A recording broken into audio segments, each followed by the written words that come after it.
So majority of organelles क्या है, cell organelles RBC के अंदर एब्सेंट है, ठीक है, इंक्लूडिंग न्यूक्लियस, ठीक है, न्यूक्लियस भी आरबीसी के अंदर क्या होता है, एब्सेंट होता है। इसीलिए रेड ब्लड सेल्स को हम लोग बोल सकते हो that they are devoid of nucleus, red blood cells they are devoid of nucleus, ऐसे आप लोग बोल सकते हो, devoid of nucleus. Devoid of nucleus इसका मतलब ये है कि न्यूक्लियस उनके अंदर क्या होगा, एब्सेंट होगा, ठीक है। इसी को अगर हम टर्म की बेसिस पर देखें तो इसे बोलेंगे ई न्यूक्लिएटेड। जो आरबीसी होते हैं, रेड ब्लड सेल्स होते हैं, ये कैसे होते हैं, they are enucleated. Enucleated यानी कि उनके अंदर न्यूक्लियस एब्सेंट होगा, ठीक है, enucleated. Most of the mammals जो होते हैं उनके अंदर आरबीसी के अंदर न्यूक्लियस प्रेजेंट नहीं होता, ठीक है। ऐसी एनसीईआरटी लिखती है कि मोस्ट ऑफ द मैमल्स के अंदर रेड ब्लड सेल्स के अंदर न्यूक्लियस एब्सेंट होता है, ठीक है, that is it is not present most of the mammals, not all the mammals, right. Next membrane. अगर हम लोग रेड ब्लड सेल ड्रॉ करें तो कुछ मैंने ऐसा ड्रॉ किया था, राइट। सो ऑफ कोर्स वो एक particular red blood cell, it is an particular animal cell, तो अगर वो एक पर्टिकुलर सेल है तो उसके अराउंड मेम्ब्रेन तो होगी, ठीक है। तो रेड ब्लड सेल की जो मेम्ब्रेन होती है उसका एक स्पेसिफिक नाम होता है जिसको हम लोग बोलेंगे Donnan's membrane. It is referred to as what, Donnan's membrane. इस डोनांस मेम्ब्रेन, ये नाम होता है आरबीसी की सेल मेम्ब्रेन का, ठीक है। ये मेम्ब्रेन की खास बात ये होती है कि this membrane it is permeable to negatively charged ions and it is impermeable to positively charged ions. अब what do you mean by permeable and impermeable? यानी कि ये जो पर्टिकुलर डोनांस मेम्ब्रेन होगी इसके थ्रू नेगेटिव चार्ज तो पास कर पाएगा, नेगेटिव चार्ज पास कर पाएगा, बट इसके थ्रू अगर हम कोई पॉजिटिव चार्ज ले तो ये इसके थ्रू पास नहीं कर पाएगा, ठीक है। दैट इज डोनांस मेम्ब्रेन, ये परमिएबल होती है to the negatively charged ions and it is impermeable to the positively charged ions. इसी वजह से breathing and exchange of gases के अंदर एक बहुत अच्छा मैकेनिज्म होता है जिसको हम लोग बोलते हैं chloride shift and reverse chloride shift. अगर ये पर्टिकुलर जो डोनांस मेम्ब्रेन है ये इम्परमिएबल होती नेगेटिवली चार्ज आयंस की, तो फिर Cl माइनस H3O माइनस कैसे ट्रांसपोर्ट कर पाते हैं, ठीक है, inside and outside of the red blood sales, right. तो क्लोराइड शिफ्ट होती है, रिवर्स क्लोराइड शिफ्ट होती है जो आरबीसी के अराउंड ही होती है, ऑफ कोर्स, कि आरबीसी के अंदर क्लोरीन आ रहा है, आरबीसी के बाहर क्लोरीन जा रहा है, ठीक है। बाइकार्बोनेट आयन अंदर आ रहा है, बाइकार्बोनेट आयन बाहर जा रहा है, तो ये बाइकार्बोनेट हो गया and also our chloride ion हो गया। तो bicarbonate as well as chloride ions ये क्या है, ये एनायंस है, that is they are negatively charge. तो ये अगर आरबीसी के थ्रू पास हो रहे हैं, इसका मतलब जो रेड ब्लड सेल की जो ये मेम्ब्रेन होती है Donnan's membrane, it is permeable to negatively charge ions, that is negatively charge ions इस मेम्ब्रेन के थ्रू इजीली पास कर सकेंगे एंड पॉजिटिवली चार्ज आयंस इस मेम्ब्रेन के थ्रू पास नहीं कर सकेंगे, ठीक है। सो Na+ लिखने से अच्छा है we can write here more specifically positively charge ions pass नहीं कर पाएंगे and negatively charge ions pass कर पाएंगे। नेगेटिवली चार्ज आयन पास कर पाते हैं तभी तो रिवर्स क्लोराइड शिफ्ट पॉसिबल है between the red blood cell and plasma, right. Yes. Next हमारे पास होता है लाइफ स्पैन। आरबीसीज जो होते हैं इनका लाइफ स्पैन होता है 120 डेज, दैट इज ये सेल्स हमारी बॉडी के अंदर 120 दिन तक जिंदा रहते हैं, उसके बाद ये टूट जाता है या फिर इनका ब्रेक डाउन हो जाता है समहाउ, ठीक है। कहाँ पर, ग्रेवयार्ड ऑफ आरबीसी के अंदर, वो भी हम लोग देखेंगे ग्रेवयार्ड ऑफ आरबीसी किसे बोलते हैं। बट लाइफ स्पैन कितना होता है इसका, 120 डेज। अगर मंथ की बेसिस पर देखिए तो 4 मंथ्स, ठीक है, 4 months it is the life span of red blood sales. इसके बाद वो डिसइंटीग्रेट हो जाते हैं, ठीक है। नेक्स्ट हमारे पास है एरिथ्रोपोइसिस। अब कुछ टर्म्स हमें देखनी है, ठीक है, जैसे एरिथ्रोपोइसिस, एरिथ्रोसाइटोपेनिया, पॉलीसाइथेमिया, ये टर्म्स हमें देखनी है।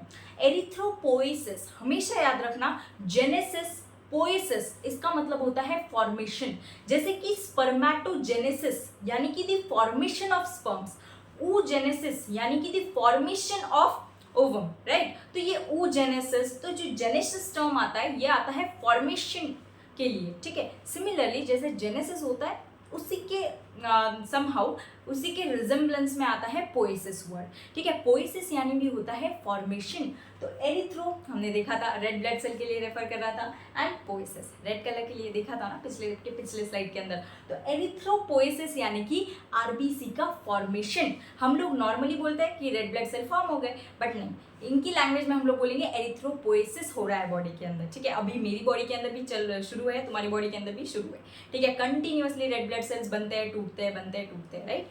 सो एरिथ्रोपोएसिस यानी कि formation of RBC. Formation of RBC के लिए टर्म दी जाती है जिसको हम बोलते हैं क्या, एरिथ्रोपोएसिस। तो यहाँ से हम लोग याद रखेंगे पोएसिस यानी क्या होता है, पोएसिस यानी फॉर्मेशन, ठीक है। ये जो एरिथ्रोपोएसिस होता है, ये सपोज फीटस एंड अडल्ट, ऐसे दो केसेस लेंगे हम लोग, ठीक है। जो एरिथ्रोपोएसिस होगा उसके हम लोग दो केसेस अज्यूम कर रहे हैं, फीटस एंड अडल्ट। फीटस जो होता है, जो मदर के यूट्रस के अंदर होता है, उस फीटस के अंदर जो आरबीसीज बनती है, ये बनती है स्प्लीन एंड लिवर जैसे ऑर्गन्स के अंदर। कहाँ बनती है, स्प्लीन एंड लिवर जैसे ऑर्गन्स के अंदर। यानी कि अगर हमें पूछे कि फीटस का एरिथ्रोपोएसिस कहाँ होगा, तो spleen and liver. Basically erythropoiesis यानी क्या, आरबीसी का फॉर्मेशन, यानी जो फीटस होता है उसके अंदर आरबीसी लिवर एंड स्प्लीन के अंदर बनती है, सिंपली, ठीक है। वेयर एज अडल्ट यानी कि हम लोग, हमारे अंदर जो रेड ब्लड सेल्स होंगी वो कहाँ फॉर्म होते हैं, रेड बोन मैरो के अंदर, ठीक है। कहाँ फॉर्म होते हैं, रेड बोन मैरो के अंदर। सो ये हमें याद रखना है कि एरिथ्रोपोएसिस यानी कि आरबीसी का फॉर्मेशन फीटस के अंदर स्प्लीन एंड लिवर जैसे ऑर्गन्स के अंदर होता है, और हमारे अंदर यानी कि अडल्ट्स के अंदर ये होता है रेड बोन मैरो के अंदर, ठीक है। रेड बोन मैरो बोन्स के अंदर प्रेजेंट होता है, राइट, यस। नेक्स्ट टर्म हमारी आती है एरिथ्रोसाइटोपेनिया। एरिथ्रोसाइटोपेनिया यानी, देखो पिछली स्लाइड पे मैंने बताया था कि नॉर्मल जो काउंट होता है आरबीसी का वो होता है 5 to 5.5 मिलियन, मेल्स के अंदर बताया था, फीमेल्स के अंदर 4 to 5 के अराउंड, यानी कि 4.5 to 5 के अराउंड, ठीक है, सिंपली। बट ये काउंट मैंने बताया था हेल्दी पर्सन के अंदर। अगर मान लो ये काउंट ज़्यादा हो जाए या कम हो जाए, तो मैंने बताया था अलग अलग टर्म्स इसके लिए यूज़ की जाएगी। तो अगर नॉर्मल काउंट से आरबीसी का काउंट अगर ज़्यादा हो जाए तो उसे हम लोग बोलेंगे पॉलीसाइथेमिया, एंड नॉर्मल काउंट से अगर आरबीसी का जो काउंट हो वो कम हो जाए तो उसे हम लोग बोलेंगे एरिथ्रोसाइटोपेनिया। ये साइंटिफिक वर्ड्स हैं जो रिप्रेजेंट करते हैं आरबीसी के काउंट के डिस्टर्बेंस के लिए। अगर आरबीसी का काउंट कम हुआ तो उसे हम लोग बोलेंगे एरिथ्रोसाइटोपेनिया। इसके अंदर क्या होता है, रेड ब्लड सेल का काउंट कम हो जाता है, ठीक है। वेरियस डिजीजेस में हो सकता है ये, ठीक है। एंड पॉलीसाइथेमिया के अंदर क्या होता है, रेड ब्लड सेल का काउंट जो है वो क्या होता है, इंक्रीज होता है। क्या होता है, इंक्रीज होता है, ठीक है। तो ये थी 3 टर्म्स जो कि बहुत इंपॉर्टेंट होती है, ठीक है।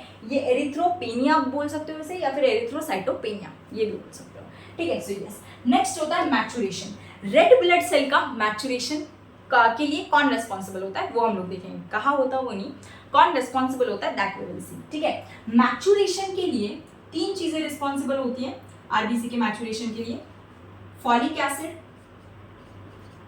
Vitamin B12, folic acid and vitamin B12, ये आरबीसी के मैचुरेशन के लिए रिस्पॉन्सिबल होते हैं। ऑल्सो आयरन एक एलिमेंट, ये भी मैचुरेशन के लिए रिस्पॉन्सिबल होता है। तो फॉलिक एसिड, विटामिन B12 और आयरन ये आरबीसी की रेड ब्लड सेल की मैचुरेशन के लिए रिस्पॉन्सिबल होता है। मान लो अगर folic acid and vitamin B12 की डेफिशिएंसी हो जाए बॉडी के अंदर, यानी कि ये कम हो जाए, तो क्या होगा, तो person will suffer from a disease जिसको हम लोग बोलेंगे मेगालोब्लास्टिक एनीमिया, ठीक है। अगर डेफिशिएंसी हो गई इसकी folic acid and vitamin B12 की, तो person will suffer from a disease जिसको हम लोग बोलते हैं मेगालोब्लास्टिक एनीमिया, मेगालोब्लास्टिक एनीमिया। ये मेगालोब्लास्टिक एनीमिया के अंदर क्या होता है, जो आरबीसी की नॉर्मल साइज होती है वो बढ़ जाती है, यानी कि आरबीसी जो होते हैं वो बिगर अपीयर करते हैं, ठीक है। और तब हम उसको बोलेंगे क्या, मैक्रोसाइट। क्या होता है मेगालोब्लास्टिक एनीमिया के अंदर, आरबीसी की साइज बढ़ती है, ठीक है, और तब हम उसको बोलेंगे मैक्रोसाइट। मैक्रोसाइट ये अच्छी चीज है या बुरी चीज है, इट इज बुरी चीज। क्यों, क्योंकि मैचुरेशन नहीं हो रहा है आरबीसी का, मैचुरेशन नहीं हो रहा, साइज में बड़ी हो जा रही है, एनीमिया हो रहा है, ठीक है। और बड़ी जब हो जाती है तब उसको हम लोग बोलते हैं मैक्रोसाइट। सिमिलरली अगर आयरन, ये एक एलिमेंट है, अगर इसकी डेफिशिएंसी हो जाए मान लो बॉडी के अंदर, अगर आयरन की डेफिशिएंसी हो जाए बॉडी के अंदर, तो क्या होगा, जो आरबीसी की जो साइज है वो फिर छोटी हो जाएगी, ठीक है, उसको हम लोग बोलेंगे फिर माइक्रोसाइट, ठीक है। ये तो पता होना चाहिए कि macro refers to bigger, micro refers to smaller. तो अगर फॉलिक एसिड विटामिन B12 की डेफिशिएंसी हो जाए तो आरबीसी का साइज बढ़ेगा, उसको हम लोग बोलेंगे macrocyte, then of course and condition को बोलते हैं मेगालोब्लास्टिक एनीमिया। एंड अगर आयरन की डेफिशिएंसी है बॉडी के अंदर तो आरबीसी के साइज क्या हो जाएंगे, छोटे छोटे हो जाएंगे, जिसको हम लोग बोलते हैं माइक्रोसाइट। दोनों कंडीशन अच्छी नहीं होती, ठीक है। सो यस, यहाँ पर हमने क्या क्या डिस्कस किया। सबसे पहले हमने देखा कि आरबीसी के अंदर एक important cell organelle nucleus present नहीं होता, तभी हम लोग बोलते हैं कि RBC they are devoid of nucleus, ठीक है। मोस्ट ऑफ द मैमल्स जो होते हैं इनके आरबीसी के अंदर न्यूक्लियस एब्सेंट होता है, इसीलिए हम लोग बोलेंगे इसे इन्यूक्लिएटेड, ठीक है। नेक्स्ट, मेम्ब्रेन जो होती है आरबीसी की उसे हम लोग बोलते हैं डोनांस मेम्ब्रेन। ये डोनांस मेम्ब्रेन परमिएबल होती है नेगेटिवली चार्ज आयंस के लिए एंड इनपरमिएबल होती है पॉजिटिवली चार्ज आयंस के लिए। बिकॉज ऑफ ये डोनांस मेम्ब्रेन परमिएबल है नेगेटिवली चार्ज आयंस के लिए, तभी जो ब्रीदिंग में जो मैकेनिज्म्स होते हैं breathing and exchange of gases chapter के अंदर, that is the chloride shift and reverse chloride shift, they are possible, ठीक है, because the Donnan's membrane it is permeable to anions, that is negatively charge ions, ठीक है। Next होता है life span.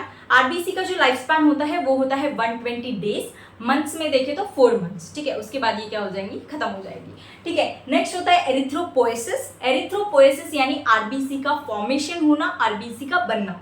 Foetus के अंदर जो आरबीसी बनती है वो बनती है लिवर एंड स्प्लीन जैसे ऑर्गन्स के अंदर, और एडल्ट के अंदर जो आरबीसी बनती है वो होती है रेड बोन मैरो के अंदर फॉर्म होती है। Then next is polycythaemia condition. जब आरबीसी का काउंट बढ़ जाए नॉर्मल काउंट से तो उसको हम लोग बोलेंगे पॉलीसाइथेमिया, और अगर आरबीसी का काउंट नॉर्मल काउंट से कम हो जाए then it is referred to as erythrocytopenia, ठीक है। नेक्स्ट हमने देखा मैचुरेशन। आरबीसी की मैचुरेशन के लिए 3 चीजें रिस्पॉन्सिबल होती हैं, vitamin B12, folic acid and the element iron. अगर vitamin B12 and folic acid की डेफिशिएंसी हो तो एक कंडीशन अराइज होती है बॉडी के अंदर जिसको हम लोग बोलते हैं, एक डिजीज भी होता है, दैट इज मेगालोब्लास्टिक एनीमिया, ठीक है। इसके अंदर जो आरबीसी होती है नॉर्मल साइज से बिगर अपीयर करती है, ठीक है। एंड जो दूसरा हमारा होता है कंडीशन, अगर आयरन की सपोज डेफिशिएंसी हो जाए तो क्या होगा, आरबीसी की साइज छोटी हो जाएंगी, जिसको हम लोग बोलेंगे माइक्रोसाइट। सो बेसिकली ये 3 चीजें चाहिए होती हैं हमारे आरबीसी को मैच्योर करने के लिए, vitamin B12, folic acid and iron.